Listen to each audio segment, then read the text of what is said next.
And now, when the sun is shining, So she blinded both eyes or just one eye or? it has to be both eyes. But when the sun is shining, she will, like this, all the way up to here, where the sun is shining. If I leave the door open, so she can sense some sunshine. So she sees light. So she could, in theory, lay eggs. Yep. But Yeah. I mean, it's weird because I have like a Hawaiian duck.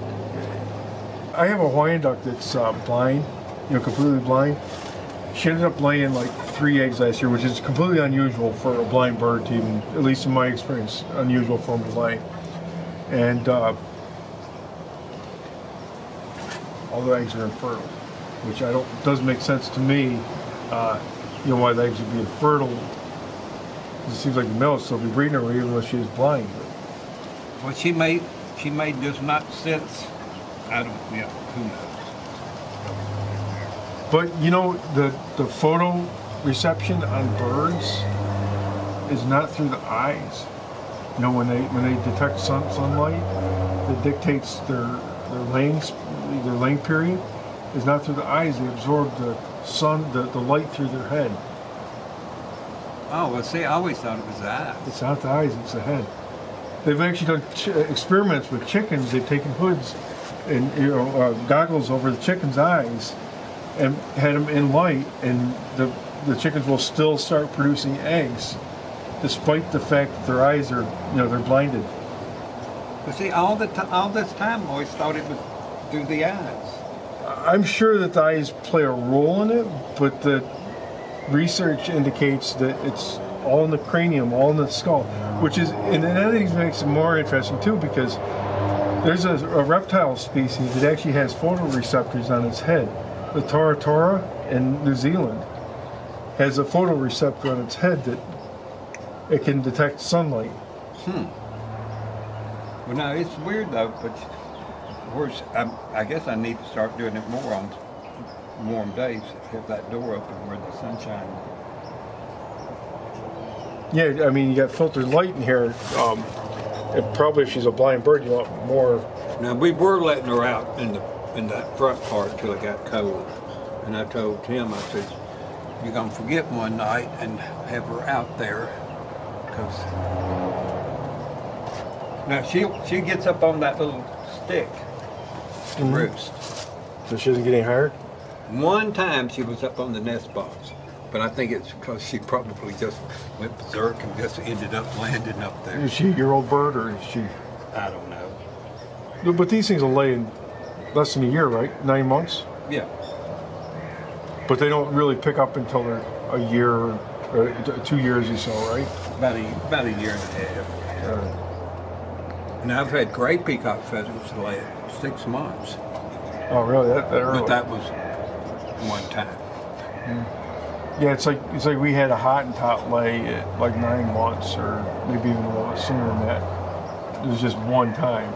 So the thing is, we know that they can lay that early, but is it something we expect? We don't expect. Well, it's that. like one year I had a young black swan. She was less than 2 years old. Yeah. Laid a nest of 9 eggs, and then did not lay again for 2 more years. Huh. Yeah. I couldn't believe it. Kept on more and more eggs, and I'm going, this is unbelievable. Yeah. And then no more eggs. Yeah, black swans are funny though too, because they can start off really good and then they just peter out for a couple of years and they come back, and then you have some pairs that just start strong and stay strong. I kind of miss not having swans. I heard you get some Nene geese too. No. That's what I heard. Nope. I heard you're going to put up a whole big flock. Nope. You're going to get a couple more guard dogs to make sure that nothing.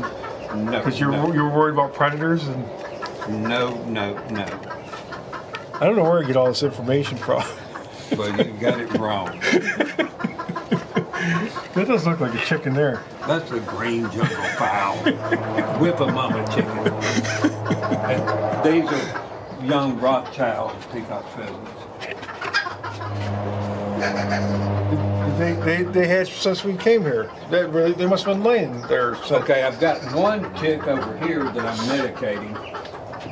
He's got a respiratory problem, and I've been putting stuff on. So, on the, with a respiratory problem, and I know it's probably more common than we like in the pheasants and stuff. What is the percentage of mortality on stuff like that, you think? Well, usually on a chick like that, I don't really, if they get it, I don't worry. Sometimes they just let them die. But Rothschild, I'm trying to do everything I can. But so I guess where I'm going with this is like, I mean, I haven't had a lot of experience with the upland game birds and stuff, but it seems like if you have something with a chronic infection, with an infection, more times than not, it turns into a chronic infection. I think we were talking about like you have a blue ear that you had to just dose it every. Is that a blue-eared pheasant? Was it a blue-eared pheasant you had that you said you had that she laid some eggs this past year? Oh yeah. But it's a brown ear. Yeah, brown ear pheasant. So you're dosing it all the time with antibiotics, and they just never seem to. Sometimes, a lot of times, they just never seem to get better. It's like a chronic infection. Well, 80% of the time when we have a baby chick like that gets that bad, we medicate it,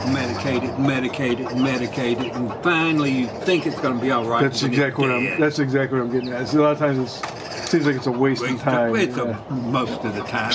But this is a rare bird, so you want to do what you can to try. And it's learning, and now that you can't get all the medications that we used to could get, Yep. I've got to try to find out how to get some gallimycin from somewhere. It's the regular name starts with an E-R-Y. Erythromycin. Yeah. So, what is it? What do you use for medications? What makes you decide to use one particular medication over another? Because of something that has worked for years and years. So that's just your own bias. What's your work? Yeah. I used to get gallimycin by the packet and use it religiously. So most of the birds get gram. You're familiar with gram negative and gram positive. It's a stain. No. Most of it's gram negative. So probably this gallimycin that you're getting, which I'm not really familiar. I'm familiar with erythromycin. It's a broad spectrum antibiotic that the gram negatives are most sensitive to, and that's what's working. So it's essentially what you're taking with broad spectrum is you got all these different species of bacteria that could potentially be the culprit in your bird, which you can figure out what it is by taking a culture of the bird. Taking a culture. Well, actually, you can. If you wanted to get that detailed, you can. They've got new techniques that you can incubate the stuff like, a couple of days. You can take choanal swabs where you scrape inside the mouth and you just wipe it on a plate and you incubate it for in a little cheap. I mean, we actually just incubated some stuff at our farm, and you buy this stuff off of Amazon. All the technique, all the stuff that you want to use for testing, and so you can. We ran it in a little Nurture Right incubator. We just dropped the temperature a little bit and 95 degrees and ran the cultures out for a couple of days. Well, Tim wants to get a microscope and all this kind of stuff, and I said, go ahead. So the thing is, like, the thing is with the microscope, what are you going to be looking for? You pretty much, I mean, you can identify bacteria under a microscope, but that's a lot of times it doesn't tell you anything. You need to culture it. You get some Petri film or Petri dishes, and you use agar and you incubate it, and you put a swab in the in the culture, and you incubate it, and that's the only way you're going to tell. By doing sensitivity tests or whatever, that's the only way you're going to tell what you need specifically for antibiotics. Direct microscope count for bacteria, to me, in my opinion, and of course I'm not a pathologist or veterinary technician or veterinarian or anything, I don't think that that's helpful. As helpful as like doing cultures with. But the second thing is, and this is more to our hobby here, is a lot of times you don't have time to wait to see what a culture is going to bring back. So that's why you need, and I think that these regulators have failed to recognize that. We don't have time to wait around for, 2 or 3 days, especially with birds. Because if you notice something's wrong with them, you're already 6 days too late. Yeah, I always say medicate the day before you see symptoms. That's the problem we have with the birds. But getting back to Tim with his microscope, his best thing with the microscope is going to be looking for, stuff like protozoans, like coccidia and stuff like that, or roundworm eggs in the feces. But I will say, I can almost guarantee, if he does swabs here, or if he does fecal flotation or whatever it is, I can guarantee he's going to find worm eggs in a good number of the samples. He's just going to find this stuff because that's what you find with birds. But this also leads to another area of confusion, is because a lot of people think, oh geez, I got lice, I need to get rid of the lice. It's the end of the story. But if you look through your birds here, you probably have a certain amount that have lice on them. I don't know how often you go through and look through stuff, but it doesn't seem to be an epidemic with the birds. It's just spotty, here and there, because some birds seem to be more susceptible. In other words, it doesn't always become a pathogenic infection, especially, you spend a lot of time here, with sand and, your peat out there, your, bark or whatever it is that you're using in your pens. So you don't have a lot of just fecal buildup where they're just basically eating and shitting the same stuff, over and over again. So you got less of a chance of having a pathogenic infection also. So it also relates to husbandry, if that makes sense. Yeah. So you got husbandry, but you also have, good diets on birds and health, so they're healthy birds. So even if they have a couple of roundworms, it may not necessarily be pathogenic. I know, like my waterfowl, we don't worm our waterfowl as a rule. We had a little spotty incident that we did some worming here recently, but we don't worm them as a rule. The reason is, we haven't had any issues for 35 years, any major issues anyway. I've had, like I said, some spotty issues, but if we don't have issues with it, low levels of roundworms may not even hurt. It's called commensalism, where the worms benefit, but the birds are not harmed.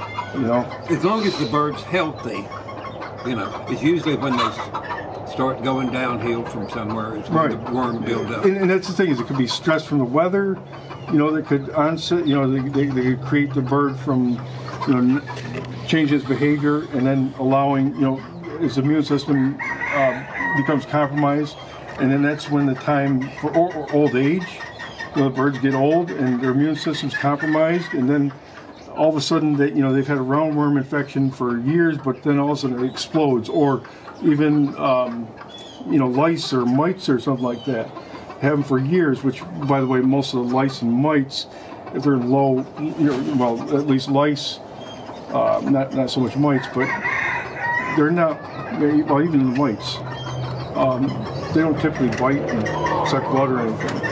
They're, eating feathers, but they'll get on the birds' backs and they'll do this little scratching thing, and it irritates them and stuff, which is also can create stress, which can lead to other types of infections just because their immune system is compromised because the birds are stressed out over. Now, I told you I think why we don't have as much lice as what we used to is these tiny little black ants that are by the billions around here. I think they'll be on the roost poles and everywhere, and I guess they may be eliminating some of the. We don't even have lice on our chickens. Really? And I haven't dusted. There's no lice here. Knock on wood. Is that faux or is that? Huh? Is that faux? for wood. I think it's part iron.